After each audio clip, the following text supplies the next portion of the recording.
mkewe, na hao wawili watakuwa mwili mmoja. Hata wamekuwa si wawili tena, bali mwili mmoja. Basi alichokiunganisha Mungu, mwanadamu asikitenganishe.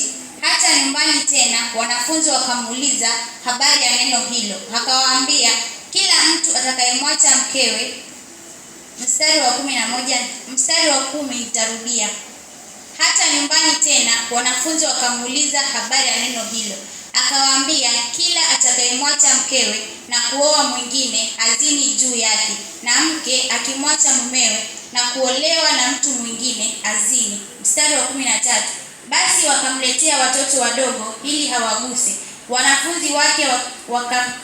Wanafunzi wake wakawakemea. Ila Yesu alipoona alichukizwa sana, akawaambia, wacheni watoto wadogo waje kwangu, msiwazuie, kwa maana watoto kama hawa ufalme wa mbinguni ni wao. Amini nawaambieni, yeyote asiyekubali ufalme wa Mungu kama mtoto mdogo hata uingia kabisa. Mstari wa 16. Akawakumbatia, akawaika mikononi yake juu yao, akawabarikia. Hata alipokuwa akitoka kwenda njiani, mtu mmoja akaja mbio, akampigia magoti, akamuuliza, Mwalimu mwema, nifanye nini nipate kurithi ufalme wa milele? Nipate nini nipate kurithi uzima wa milele? Yesu akamwambia, kwa nini kuniita mwema? Hakuna aliye mwema ila mmoja, ndiye Mungu. Wazijua amri: usiue, usizini, usiibe, usishuhudie uongo, usidanganye, waheshimu baba yako na mama yako. Akamwambia, Mwalimu, haya yote nimeyashika tangu utoto wangu. Yesu akamkazia macho, akampenda, akamwambia, umepungukiwa na neno moja. Enenda ukauze ulivyo navyo vyote, uwape maskini, nawe utakuwa na hazina mbinguni. Kisha njoo unifuate. Walakini yeye akakunja uso kwa neno hilo, akaenda zake kwa huzuni, kwa sababu alikuwa na mali nyingi. Mstari wa 23. Yesu akatazama kote kote, akawaambia wanafunzi wake, jinsi itakavyokuwa shida wenye mali kuingia katika ufalme wa Mungu. Wanafunzi wakashangaa kwa maneno yake. Yesu akajibu tena akawaambia, watoto jinsi ilivyo shida wenye kutegemea mali kuingia katika ufalme wa Mungu. Ni rahisi ngamia kupenya katika tundu ya sindano kuliko tajiri kuingia katika ufalme wa Mungu. 26. Nao wakashangaa mno, wakimwambia, ni nani basi awezaye kuokoka? Yesu akawakazia macho, akasema, kwa mwanadamu haiwezekani, bali kwa Mungu sivyo, maana yote yawezekana kwa Mungu.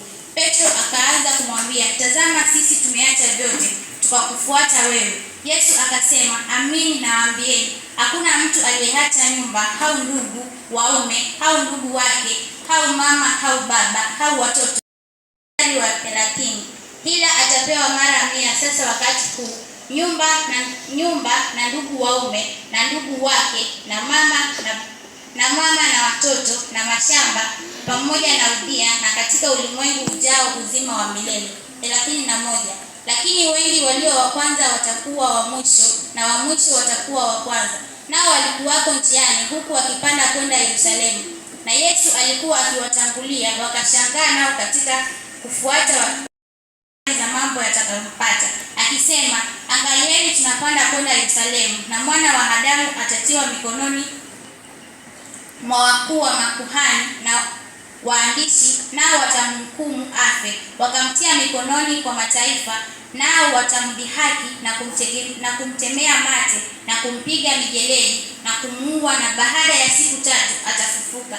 Na Yakobo na Yohana wana wa Zebedayo wakamwendea, wakamwambia, Mwalimu, tunataka utufanyie lolote tutakalokuomba. Akawaambia, mwataka nifanye nini? Wakamwambia, utujalie sisi kuketi, mmoja mkono wako wa kuume na mwingine mkono wako wa kushoto, katika utukufu wako. 38. Yesu akawaambia, hamjui mnaloliomba. Mwaweza kunywea kikombe ninyweacho mimi, au kubatizwa ubatizo nibatizwao mimi? Wakamwambia, twaweza. Yesu akawaambia, kikombe ninyweacho mimi mtakinywea, na ubatizo nibatizwao mimi mtabatizwa, lakini habari ya kuketi mkono wangu wa kuume au mkono wangu wa kushoto si langu kuwapa, ila wao watapewa waliowekewa tayari. Hata wale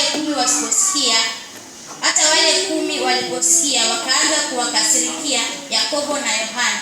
Yesu akawaita akawaambia, "Mnajua ya kuwa wale wanaohesabiwa kuwa wakuu wa mataifa watawala kwa nguvu, na wakubwa wao huwatumikisha." 43 Lakini haitakuwa hivyo kwenu, bali mtu anayetaka kuwa mkubwa kwenu atakuwa mtumishi wenu, na mtu anayetaka kuwa wa kwanza wenu atakuwa mtu wa wote.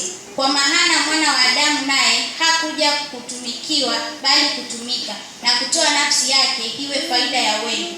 Wakafika Yeriko. Hata alipokuwa akishika njia kutoka Yeriko pamoja na wanafunzi wake na mkutano mkubwa, mwana wa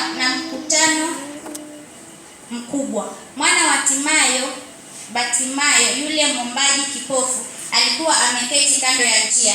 Naye aliposikia ya kwamba ni Yesu Mnazareti, alianza kupasa sauti yake na kusema, "Mwana wa Daudi, Yesu unirehemu." 48 Na wengi wakamkemea ili anyamaze, lakini alizidi kupasa sauti, "Mwana wa Daudi unirehemu." Yesu akasimama akasema, "Mwiteni." Wakamwambia yule kipofu, wakamwambia, "Jipe moyo, inuka, anakuita." Akatupa vazi lake, akaruka, akamwendea Yesu. Yesu akamjibu akamwambia, "Wataka nikufanyie nini?" Yule kipofu akamwambia, "Mwalimu wangu, nataka nipate kuona." 52 na ndio wa mwisho. Yesu akamwambia, "Enenda zako, imani yako imekuponya." Mara akapata kuona, akamfuata njiani. Bwana alibariki andiko lake.